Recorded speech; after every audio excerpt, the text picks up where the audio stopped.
Banaye, congratulations family ya Julie Mutesasira. Banaye ono Julie Mutesasira bawe Mutesasira omukyala ye Julie Pova. Naye era of course Julie Mutesasira. So nayenga sibe bali this is a different family. She's a neighborhood. Sir. Sebo. Ngatonda ngamba kyo tugenda yisa. Yeah man. Ani asiga ekintu kinene kiri bawe. Omwana oyo bamuyita Colin. Colin atira yajja wano okugabana ekitone. Yayigira wano. Anti wano Latif Academy Talent School. Our motto is share the talent. Kati ye musizi wa bifaananyi. Yayigira wano era. Okusiga bifaananyi? No, yajjaga yamanya okusiga bifaananyi. Naye nga ayagala okusoma fashion. Kati ne mugamba ate obusasula otya fees ate ng'olina ky'osobola okusharinga naffe. Ate our motto is share the talent. You can just simply share. You know, we make things life easy. Abantu tubanguyiza. Yeah, exactly. Nze nange nze mwennyini cause ze zino kuzimu ku benefits ze nfunye mu kitone kyange nti nagenda okusoma course yange nali before nalabikirwako ku TV. Ngenda okutuuka ku Tina International School of Beauty. Principal wange omulungi Principal Kibige Tina nkutumiddeko nnyo. Yali yandabadda ku TV. So bwe ntuukayo nga njagala kukola course nangamba naye nakulabako ku TV. Ate nalaba okola ebintu ebyenjawulo yo ngatto nkofiira biki ebyo nsawo. Nemugamba yankikola. So nampa omukisa nsomese instead of paying school fees. Osomese nga bw'osoma? Yeah, as a student teacher. Okitegeera. So ne bwe nto introducing a subject yange empya bagiyita actually one it's a course kubanga ngazi nnyo abagiyita garment accessories. Ebintu ebi matchinga engoye. Nsawo nkofiira ebintu bingi nnyo misipi matayi you know ngatto tuwa katalekeka. So omwana oyo Colin Art yazze of course yatukubira ebifaananyi bingi around atakuba bulungi kino ekifaananyi kye kya chameleon space suit bana yetu ino mo ebimuli bye twala tumuhonoring ng'omu an affiliate legend. So kakati njagala mu nsonga yemu njagala okutwala okuzaayoza the Giant Academy, Latif Academy. Nti twafunye omukisa ne tugenda mu tournament ya Africa. Eyokutunga.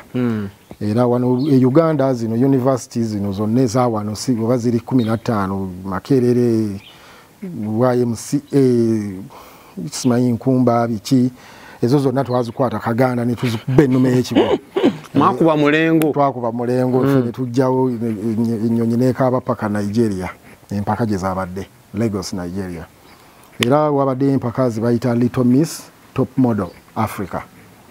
Era ng'empaka ezo zeyatabibwamu omwana omuto ennyo wano bamuyita Victory asomera wano. Mwana muto nnyo. Naye omwana oyo asomedde wano aza practicinga ekitone kye asoma eri buli holiday ajja n'asoma. Mama we amusapotinze nnyo Madamu Julie ne taata we Mutesasira. Big ups abazadde abaweerera abaana mwongere okukikola. So omwana oyo abadde well supported and guided with tenabira equipped with skills amanyi okutunga. So ekimu ku byamuweeseza top award eyo kubanga she's the new queen of Little Miss Top Model Africa. Muna Uganda actually she's in the neighborhood. Omwana oyo yabakutte ekiganda okakana nga ayengula ajetis. Neyetika Africa yonna. Najambala. Naye kyasinze okumuweesa eddaala eryo collection ye. Because yazenga entrepreneur omuntu alina vision.